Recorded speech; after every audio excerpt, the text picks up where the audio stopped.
Welcome back to the deep dive. Sometimes when you hear the word philosophy, you might picture, I don't know, dusty old books, maybe ivory towers. Yeah, something really abstract, maybe even intimidating for academics only. Exactly. Can feel totally out of reach. But what if you're actually doing philosophy in your everyday life, maybe without even knowing it? It's a really different way to frame it, isn't it? No. And that idea, that intriguing possibility, is exactly what we're digging into today. Right. So let's get into it. We are diving into Louis Althusser's book, Philosophy for Non-Philosophers. Now, this was written way back in 1980. But it took a while to get an English translation, didn't it? Like 2014, 2017? That's right. And the title itself, well, it holds out this promise, doesn't it? That philosophy could be opened up, made accessible to, well, almost anyone. Mm-hmm. And that's really our mission for this deep dive, to see if it actually lived up to that promise. Was it truly for non-philosophers? We'll be unpacking Althusser's pretty unique perspective on some core philosophical ideas. And trying to grasp the, frankly, radical implications his thought has for how we see knowledge, how we see society, even just our own, daily actions. And to help us get a really good handle on this, we've looked at a bunch of sources, Goodreads reviews, Amazon product pages. Yeah, getting that real-world feedback. What did actual readers think? How did they experience the book? It gives us a much richer picture, I think. Definitely. So that title again, Philosophy for Non-Philosophers, Yeah, it really sets a certain expectation. it does. And Althusser himself, his stated goal was, let me get the phrasing right, a rigorous and engaged attempt to address a wide-reading public unfamiliar with Althusser's project. Rigorous. Okay, so not dumbed down. Not at all. He saw it as like a condensation of his bigger, more scattered philosophical and political writings, pulling together the really essential threads. But crucially, not popular philosophy, not like a For Dummies guide. Exactly. He was clear. It wasn't that. It was more a continuation, maybe a concentration of his own thinking. Okay, that's ambitious. And, looking at the reviews, it seems like for some people, he kind of succeeded. Right. You see comments like, very understandable, clear and concise narration. Someone even said easy to read, understandable language. Yeah, and I saw one praising the translation, saying it made his style feel more relaxed, and that bit about him approaching readers with kid gloves. Which sounds exactly like what you'd want from a book with that title, right? Oh, totally. But then, Ah, yes. Then there's the other side of the coin, because a lot of other readers had a completely different take. yeah, saying things like, it doesn't reflect its name, or it's really challenging for philosophy beginners. Mm-hmm.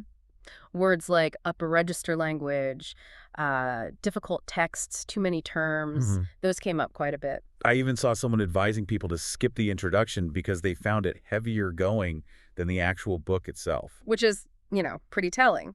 And it raises this really big question for us. If this book isn't easily accessible, what does it actually mean to write philosophy for non-philosophers? It's almost a philosophical question about the book itself, isn't it? Huh.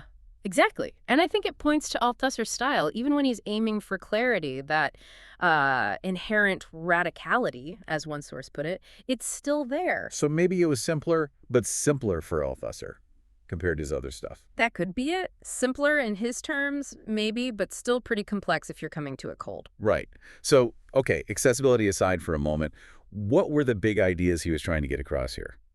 Well, this deep dive really shows where Althusser, maybe more than anywhere else, pushes the distinction between philosophy and, other fields of study. And it's also where he really develops this concept of practice, right? In a lot of detail. Absolutely. The idea of practice is central. And the structure of the book kind of reflects that focus. It does. It's roughly in two parts. Part one is sort of an introduction to philosophy, what is a philosopher, and interestingly, a bit on the philosophy of religion.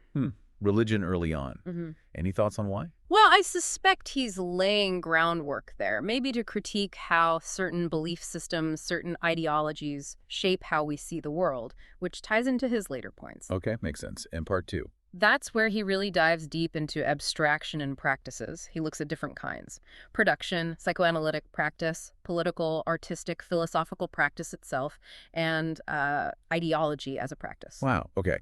So let's focus on this practice idea. What's the core concept? Well, this is where Althusser makes some of his boldest claims. He argues that philosophy isn't really something you just learn from books or teachers. Okay. So how do you learn it then? He says it is learned from practice. The idea is you become a philosopher in a way by thinking about the conditions, the assumptions, the abstractions underlying your own practical activities. Wait, if I'm, say, a carpenter, figuring out the best way to build something sturdy, and I'm thinking about the principles behind it, is that a kind of philosophy? According to Althusser, yes. Or, the chef experimenting with flavors you mentioned earlier, or the coder debugging. Any practical activity involves abstractions, involves a certain way of thinking, Mm. and reflecting on that is philosophical practice. This leads him to this quite audacious claim. Every person is a philosopher of everyday life. Wow. That really throws the doors open, doesn't it? It challenges that whole idea of philosophy being just for, like, the intellectual elite. Completely. He's saying it's embedded in all human activity. It's lived, it's dynamic, not just some dusty academic subject. So the book's aim wasn't just to explain abstract ideas, but to turn them into something, applied, practical philosophy. That seems to be the goal, yes, to make abstracted philosophy into practical philosophy. Okay, and this connects to the other really big, maybe more controversial idea, philosophy as class struggle. Ah, yes. This is absolutely central for Althusser. He basically frames the entire history of Western philosophy as a kind of ongoing battle A battle between what? between idealism and materialism. Okay, can you quickly break those terms down for us? Idealism versus materialism in this context. Sure. So very basically, idealism tends to emphasize mind, consciousness, ideas, abstract principles as being primary. Think Plato and his perfect forms, maybe? Right, ideas come first. Yeah.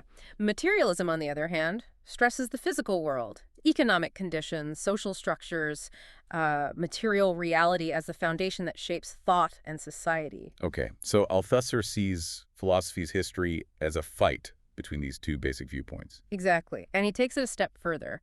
He argues that philosophy is fundamentally the class struggle in theory. Whoa, okay, the class struggle in theory. What does that mean practically? Well, he suggests that the dominant philosophies throughout history, which often lean towards idealism, weren't neutral. They actually functioned to support the ideology, the worldview of the ruling class. So philosophical systems as, like, tools of power. In a sense, yes, or at least as reflecting and reinforcing existing power structures. It certainly makes you look at figures like Plato, Kant, Hegel, even Marx himself in a different light, doesn't it? If you see their work through this lens of class struggle. It absolutely does. It implies that maybe there's no such thing as truly objective, detached philosophy.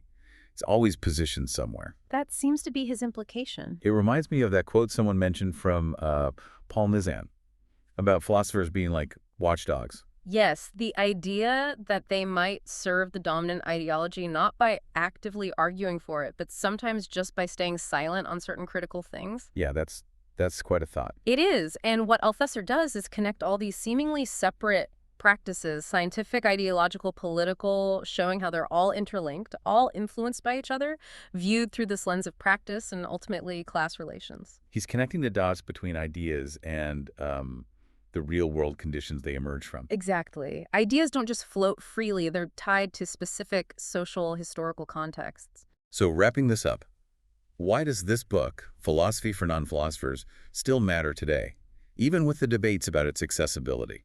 Well, despite those challenges, it's undeniably had a huge impact. Sources called its influence seminal.